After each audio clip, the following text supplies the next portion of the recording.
Hello, welcome.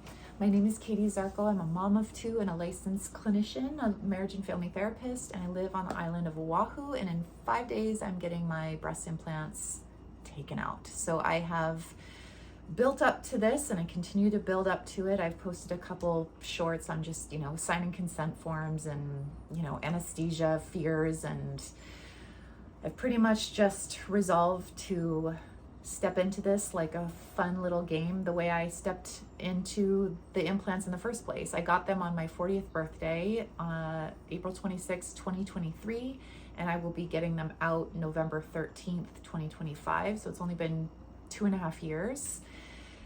And just kind of talking myself through, okay, you've got fears about anesthesia. Think about like a nice long nap. Try to have fun and be very surrendered. So that's where I'm at with that part. But I have other superficial fears that are coming up, and I figured if I just put them out there, that maybe that would not only help someone, but also be a bit of a therapeutic process for me as I get ready.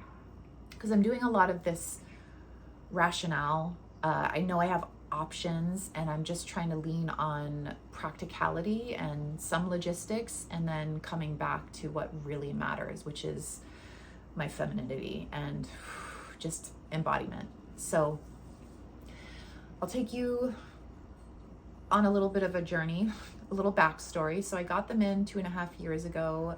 I was pretty much healed 4 months in, 6 months in, loved them. They were very cute. They were much bigger than I expected. I came from a flat kind of concave A cup. I had large breasts around the time of breastfeeding. I breastfed both my babies for 6 years straight. So my daughter for 3 years, my son for 3 years, and I've never had any great amount of weight to lose. With both my pregnancies, I put on 35 pounds and I lost that weight within probably 6 weeks. And when I went plant-based vegan, high volume plant-based vegan, I just carried very little fat on my body.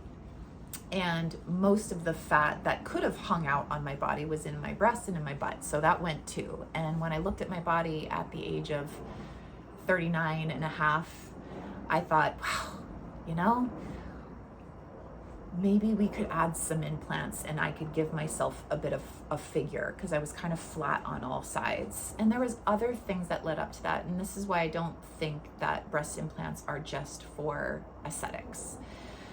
I don't know if I would have made this choice if I hadn't had one interesting traumatic event after another, mostly based on men, leaving my children's father for specific reasons that were around betrayal. And then choosing someone shortly after, a year after that, dated somebody for 19 months, and that relationship was full of betrayal. And then my relationship after that had elements of betrayal, big elements of betrayal.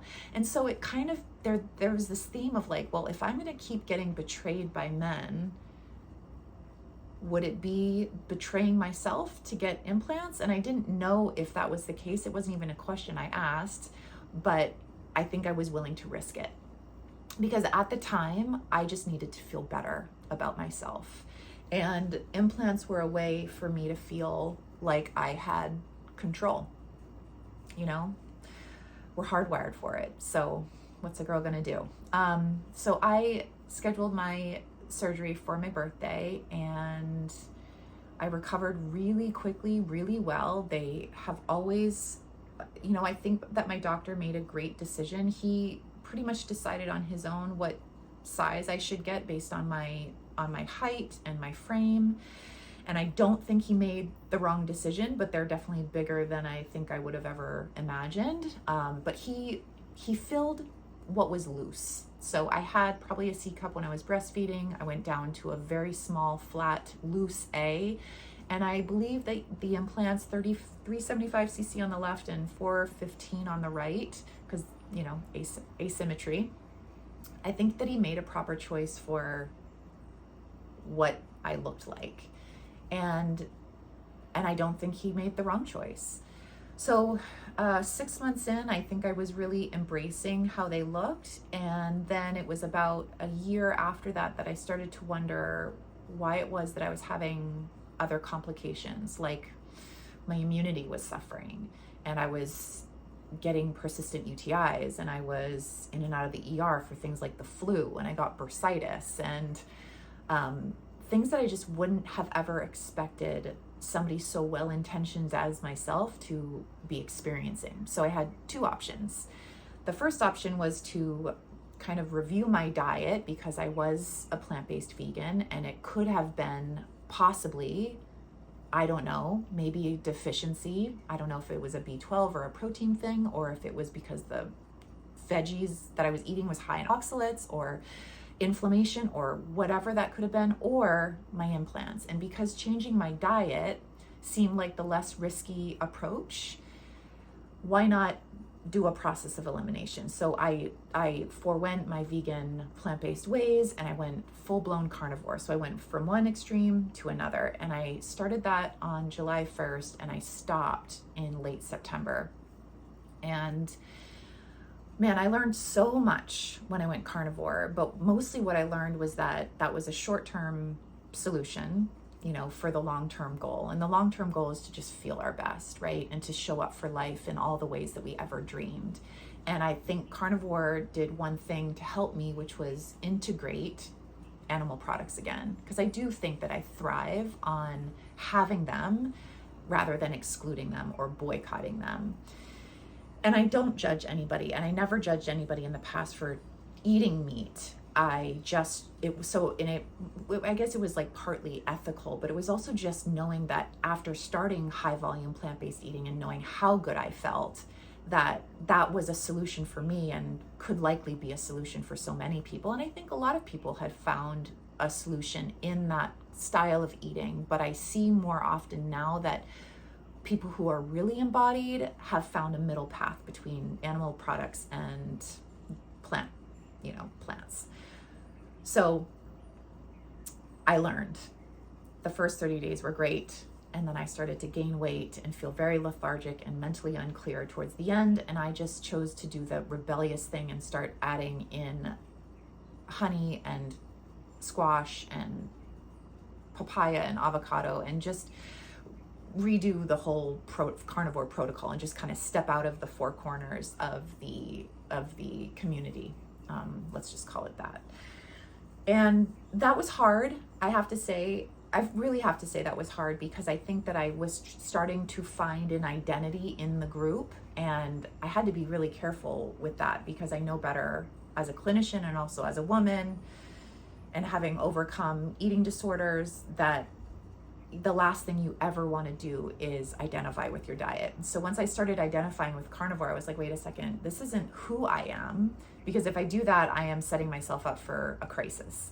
So once I left carnivore, I was like, wow, I was on the precipice of really diving in deep. And I'm so glad I didn't. And my body was truly the guide, because I wasn't feeling well. So the only thing I had two choices. I could keep doing the thing and ignoring my body and just follow the carnivore protocol, or I could tune into my body, forego the carnivore rules, and just heed my wisdom. And I'm so glad that I chose the latter, because I am here. I have shed all of the weight that I gained towards the end of carnivore, and I have a ton of energy and mental clarity to do the things that I love to do, which are, show up for my work and my kids and yoga. And I love to move my body, and I love to feel untethered by food itself. I'm a big, big, big proponent. And I think that this was another silver lining of going carnivore and stepping out of it, was it brought me back into tracking and kind of just, I'm loosely tracking now, but it's more or less just attuning to my body, making sure that I get adequate protein, but making sure that I'm also not foregoing carbohydrate, and just nourishing myself, getting the food out of the way. So especially on the work days, I tend to just get breakfast, lunch, and dinner all squared away, all prepped, put in the fridge, so that I can live my life between meals. And that is something that I've outlined in a document that I have put on my website that you're more than welcome to access. It walks you through therapeutic steps of healing, what you'd want to address with yourself in your own time, and also with a therapist. If that's me, great, I'm here for it. If not, with your own therapist. And then also how to track and how to essentially take the complicated way that you might be approaching food metamorphosize it and make it very, very simple so that you can get the food out of the way. So I'm very proud of that document. It's on my website. It's only $35. It's on sale right now. It'll be $45 after Christmas. So please go check that out if you'd like. But I digress. I'm doing this now and I feel incredible. So one of my first superficial fears is, oh my God, what if I've just hit the nail on the head and I feel great and I don't have to do anything to change?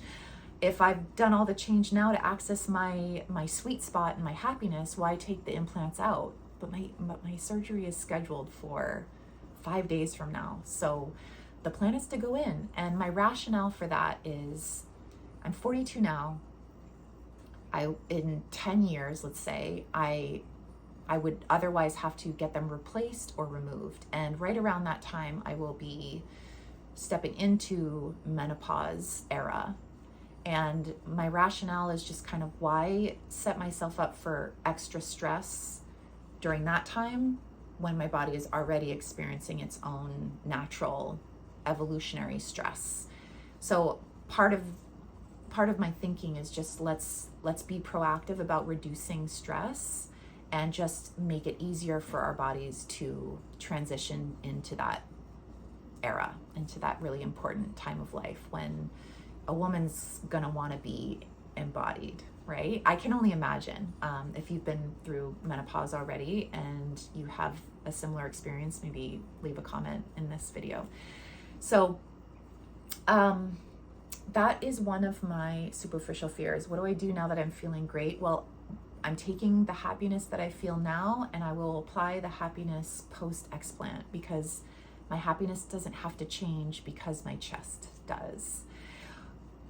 But I wanted to let you know of a couple other superficial fears that I have. So another one is I kind of had this I'm covered in tattoos. These tattoos, they look good with like a rack, I kind of started to identify with my tattoos looking good because I had maybe a chest to bolster them. Totally superficial, but I just had to say it out loud. Will my body look sexy, feminine? Will this just look like paint on my skin after my implants are removed, or will I look just as good? And so that I would be lying if I didn't have that superficial fear. So I thought I'd just put it out there. And then my other one is kind of piggybacks on what I've already shared, is that I really like having a strong physique. I've pretty much maintained a strong physique. I love building muscle. I love resistance training. I adore yoga.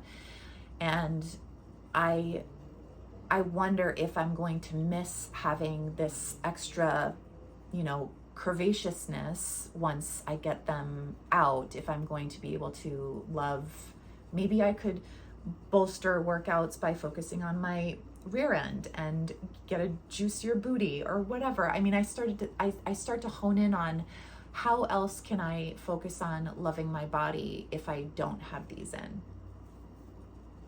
The truth is that I really do love my body. I have a great relationship to my body. I have an excellent relationship to food. I have incredible self-care. I show up for foundational self-care. I mean, I make my career out of self-care. So I have zero doubts that after my surgery that I would show up any less for myself then. But it's a fear, right? So putting it out there. Another way to do this would be to just journal it out. And I've been waking up for walks and coffee and journal sessions to also just execute on the unnecessary fears, but admitting that the fears exist so that I can just do away with them rather than suppress them. So yeah, I can expect maybe some insecurity that comes about from having these out, but I see that as very temporary. And just like having implants have caused some insecurity, I think as nice as they are so not natural. I can pick out a body that has implants any day. It's very easy to see if a woman has implants. And I don't want to be one of those bodies. I don't want I don't, it's just a me thing. You know, I don't judge it. And I think all bodies are beautiful, especially embodied bodies, embodied women. And I'd rather be a body that walks into a room that is natural, that doesn't have any reinforcements. That's just me. And that doesn't mean that I don't love skin treatments. I mean, I do Xeomin on my face, and I do skin treatments, and I get my eyebrows done, and I do other things for my vanity. And I am absolutely okay with that. But I think what would feel more aligned with who I am is to walk into a room and just be wholehearted and not have anything in the way of my heart. So that's where I'm at. I'm building up to that, to this 5 days. What's happening on Thursday? My mom's flying in on Wednesday night, and she's staying at a resort, and my kids come in on the day after my surgery from their dad's house, and we'll all stay at this resort while I work and they go to school, and then we'll have the resort to just kind of exhale in and breathe and sit by the pool. And I'm grateful. You know, a lot of people go through their explants and their implant surgeries without much support, and I have support, and I've called on friends, and I'm asking for visitors and doing what it is that I can to be supported by people, and not feeling like I have to go this alone, because company is truly, I mean, we're wired for connection as much as we are control. So what's in my control is asking for friends to just come and hold my hand and keep me company as I recover. So that's my plan. I will definitely be posting maybe a day before my surgery, and certainly in the days after. I'll have a lot of downtime, so I can imagine there'll be important things to share and insights that come about, and I want to execute on them and certainly be helpful for anybody in the future who might be going through this. I certainly want to maybe reinforce that your superficial fears are valid, and if we've chosen this, it's for a reason, and we're being guided, and we'll continue to be guided, and there's no such thing as a mistake, just one decision after the next. And this was a decision I was willing to make that I could also go back on, you know? And even like, I love my tattoos, but if I wanted to get them removed, I could do that too someday. Like, I try not to imagine that any one of my decisions is something that I don't have the power to change. And thankfully, I don't want to get rid of my tattoos, and thankfully my life is in a really good place. But you know, when the shit hits the fan, we've got two options. We can clean it up, or we can just walk past it. And I'm somebody who likes to take care of messes. I'm really good at it. So that's all I wanted to share today. Thank you for listening. If I can help you with anything, please list them in the comments or reach out to me on Instagram. I'm very responsive, and I will continue to make videos that help to support your confidence building and your mental clarity and your health and happiness. So till next time.